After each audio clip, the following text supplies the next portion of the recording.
할렐루야. 이 새벽에 나와서 예배하는 우리 참여함께 모든 성도들에게 하나님 아버지의 크신 은혜와 사랑과 능력이 충만하기를 원합니다. 새벽이라 목소리도 잘 안 나오고 성경 한 장을 읽는 게 쉽지는 않죠. 그렇지만은 여러분들 이렇게 새벽마다 한 장씩 읽으면 1년이면 그래도 성경 한 4분의 1 정도는 여러분들이 읽으시는 거예요. 새벽에 나와서. 성경이 신약이 260장, 구약이 928장, 총 1189장으로 되어 있거든요. 근데 우리가 일주일에 5일씩 새벽 예배를 하니까 그러면 이제 1년이면은 이제 260장 정도를 읽게 됩니다. 그러면 한 1189장 중에서 한 4분의 1 정도 그렇게 여러분들이 성경을 그냥 자연스럽게 읽게 되는 거예요. 그래서 이 새벽에 이 성경 한 장이 좀 읽기가 좀 길고 좀 목도 마르고 힘들지만 여러분 하나님의 말씀을 잘 읽고 그게 내 영의 양식되고 생명의 만나가 된다는 생각을 가지시고 여러분들 좀 힘들어도 성경 읽을 때 집중해서 그 의미를 묵상하며 읽으시기를 바랍니다. 자, 오늘 마태복음 12장에도 여러 가지 말씀이 나오는데 12장을 한마디로 요약하자고 한다면은 예수 그리스도는 하나님이시다라는 겁니다. 거기에는 여러 가지 의미가 내포되어 있겠죠. 예수님이 하나님이시라는 것은 이제 밀밭 사이로 예수님이 제자들과 함께 지나가시다가 제자들이 그 밀을 손으로 비벼서 먹는 것을 보고 바리새인들이 비난을 합니다. 안식일에 왜 하지 않아야 될 일을 하느냐라는 논쟁에서부터 시작된 안식일 논쟁이 그 뒤에 손 마른 사람을 안식일에 회당에서 고친 사건까지 이어져서 바리새인과 예수님 간의 안식일 논쟁이 일어납니다. 그때 안식일의 주인이 누구냐? 바로 하나님이시지 않느냐.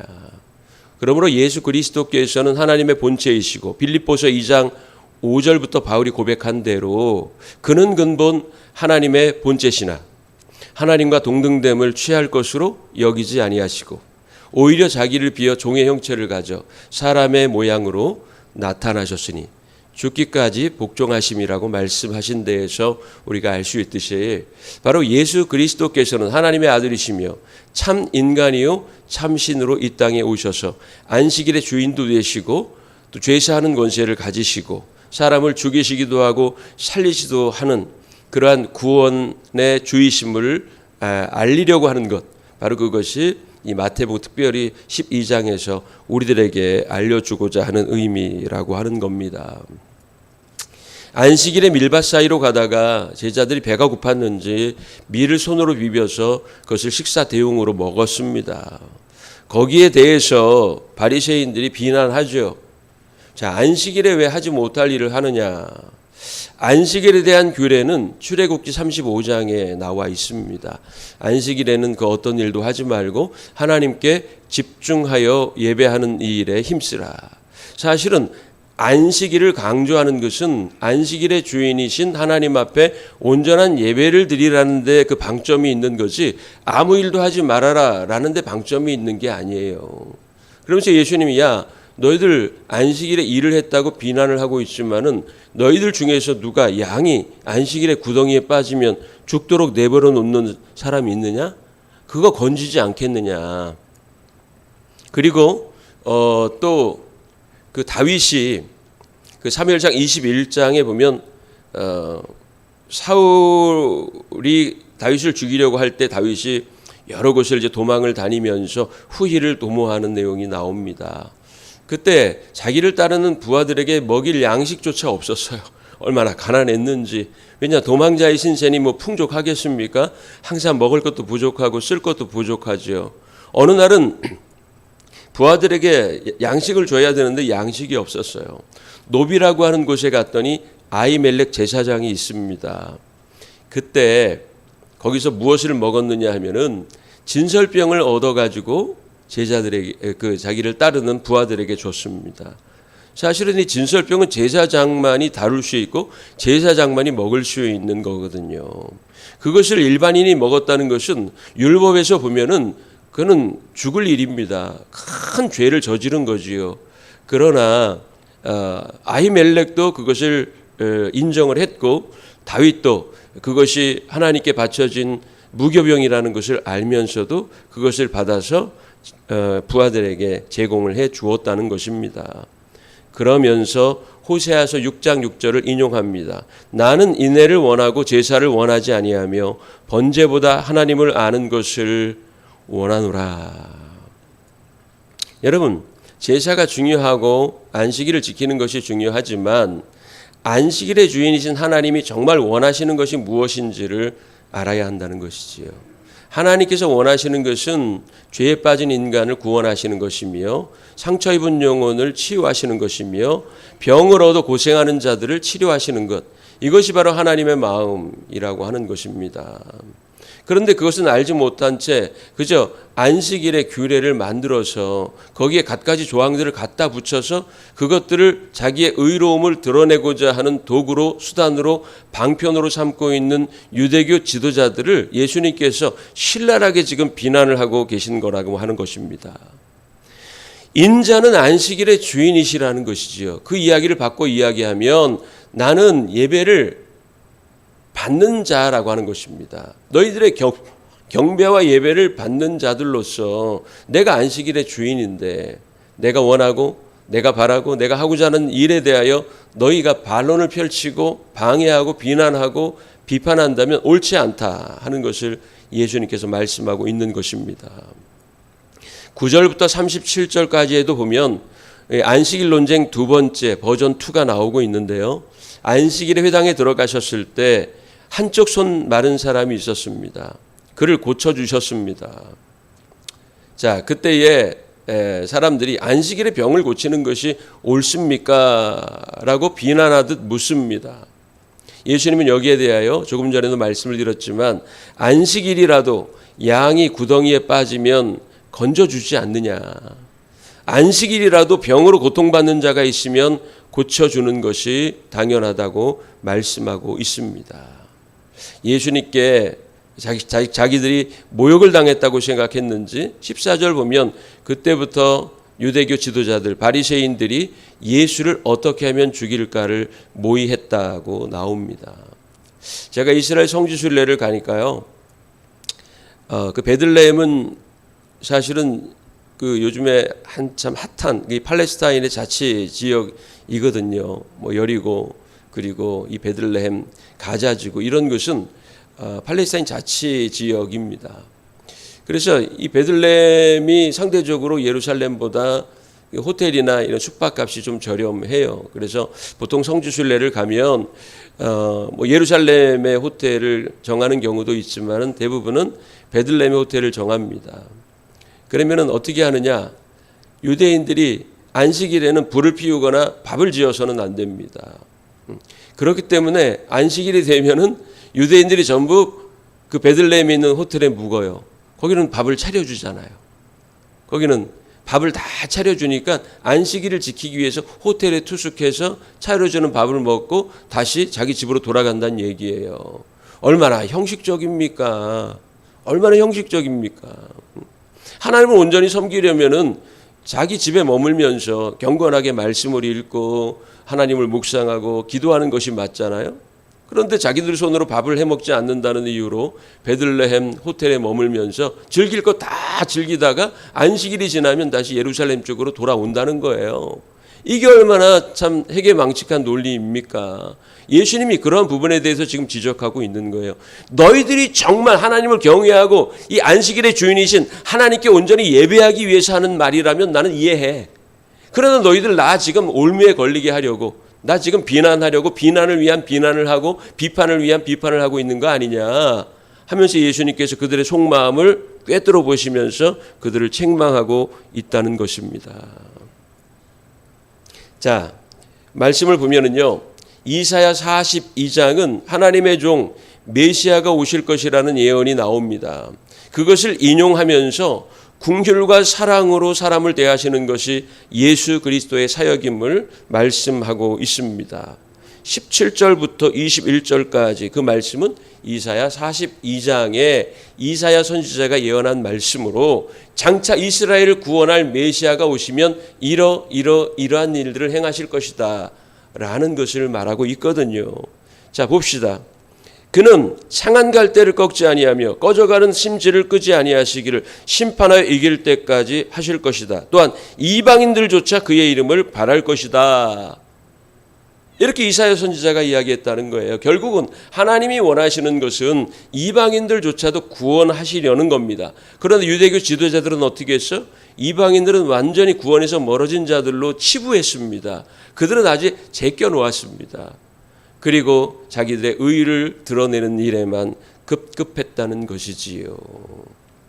내용과 본질은 다 어디론가 사라지고 껍데기와 형식만 남아있는 석화되고 있는 유대교에 대해서 예수 그리스도께서 비판하고 책망하고 계신 것입니다. 여러분들은 어떠십니까? 우리의 믿음은 과연 석화되고 있지는 않습니까? 단단하게 돌처럼 굳어지고 있는 것은 아닙니까? 오랜 동안 신앙생활을 했다. 나는 뭐 지금 집사가 됐고 권사가 됐고 장로가 됐고 이거를 계급 상승하는 것으로 생각하면서 제가요 먼저 교회에서 목회할 때 이런 일이 있었어요. 이웃교회, 그것도 장로교입니다. 같은 교단이 아니에요. 물론 교단이 중요한 건 아닙니다. 권사님이 저를 좀 보자고 해서 누가 소개했어요. 목양실에 들어왔습니다. 앉아서는 뭐라고 이야기를 하느냐 하면, 목사님, 제가 가족들 30명을 데리고 우리 교회를 오고 싶다는 거예요. 그 말만 들으면은 뭐 어디서 멀리서 이사 왔나? 아니면은 어떤 다른 이유가 있나? 그런데 이유는 단 한 가지입니다. 자기가 그 교회에서 지금 30년째 신앙생활을 하고 있는데 자기와 똑같이 집사가 된 사람들은 다 권사가 됐는데 자기는 권사가 못 됐다는 거예요. 그래서 목사님이 권사를 주시면 30명을 데리고 오겠다는 거예요. 제가 그래가지고 그냥 욕을 해주려다가, 제가 그래도 좀 인격적인 목사잖아요. 집사님이 왜 그 교회에서 30년간 헌신하고 집사로서 신앙생활을 했는데 아직 권사가 되지 못했는지를 먼저 한번 생각해 보는 것이 좋을 듯합니다. 저는 그러한 이유라면 30명이 아닌 300명이 오더라도 제가 인정할 수 없습니다.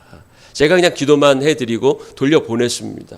그냥 눈 한번 딱 감고 그냥 그래요? 제가 그러면 올 당회 때 추천위원회에서 당신을 추천을 하고, 아니 올해가 아닐지라도 한 2, 3년 후에 당신을 추천하고 인정이 되면 권사 직분을 드리지요.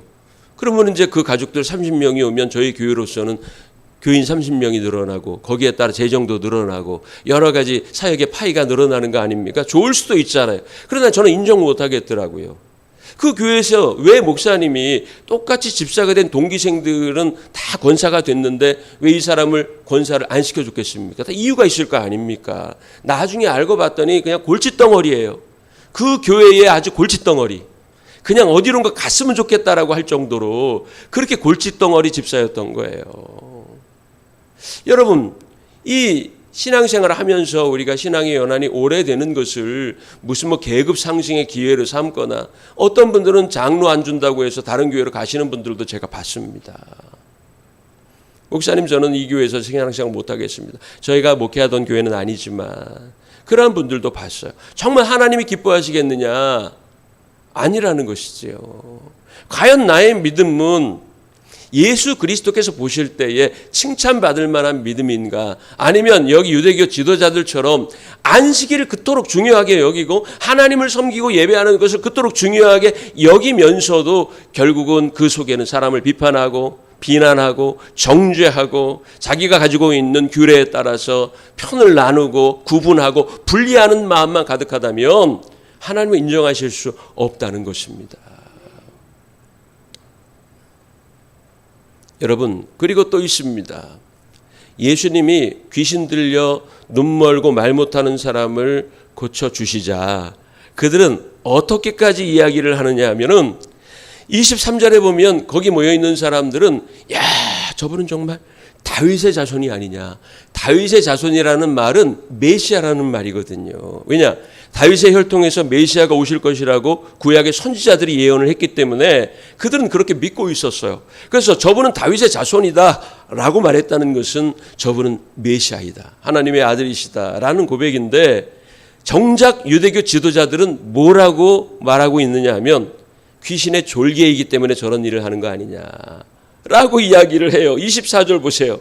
바리새인들이 듣고 이르되 이가 귀신의 왕 바알세불을 힘입지 않고는 귀신을 쫓아내지 못하느니라. 도대체 앞뒤가 맞지 않는 말을 하는 거예요. 비난을 위한 비난을 하고 평가를 위한 평가를 하고 있다는 겁니다. 서로 집안 사람들끼리 싸우면 그 집안이 바로 서겠느냐.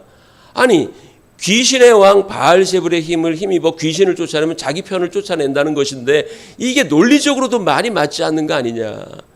예수님께서 그렇게 말씀을 하셨다는 겁니다. 그러면서 그것이 바로 성령을 모독하는, 용서받지 못할 죄까지 연결을 시키시는 거예요. 여러분들 들어봤죠? 성령 모독죄. 성령 모독죄가 과연 무엇이냐? 성령이 하시는 역할이 뭡니까? 성령은요, 죄를 깨닫게 하고, 할렐루야, 죄를 생각나게 하고, 그리고 우리에게 말씀을 깨닫게 하고, 하나님의 성령은 하나님의 영입니다. 하나님의 영을 힘입어서 구원을 받게 하는 그 영이 바로 성령입니다. 그렇다면 성령 회방죄, 성령 모독죄란 무엇이냐? 바로 그것은 성령의 사역을 제한하는 것을 이야기하는 거예요.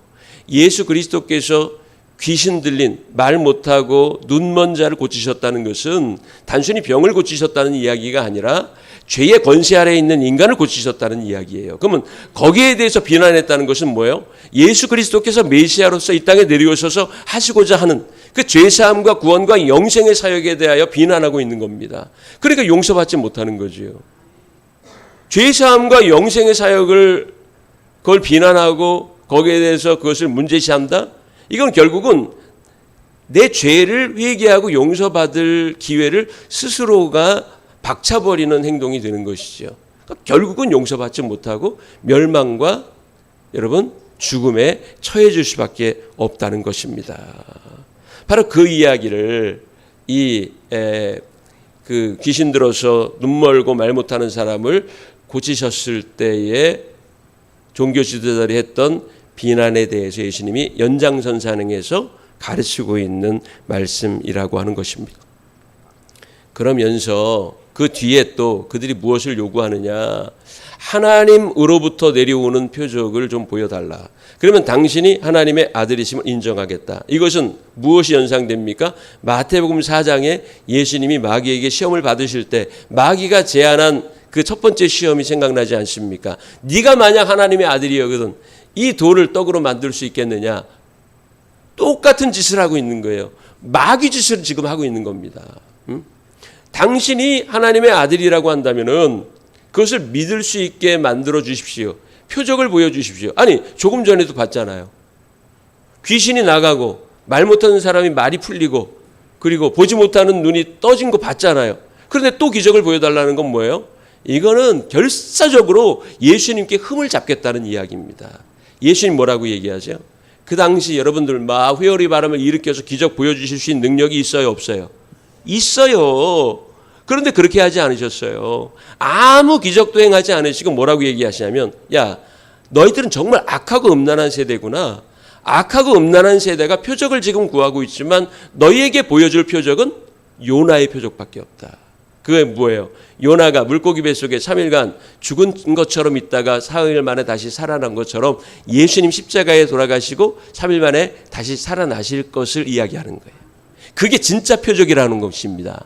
여러분 따라해 봅시다. 기적 중에 최고 기적은 죄인이 용서받고 구원 얻는 것이다.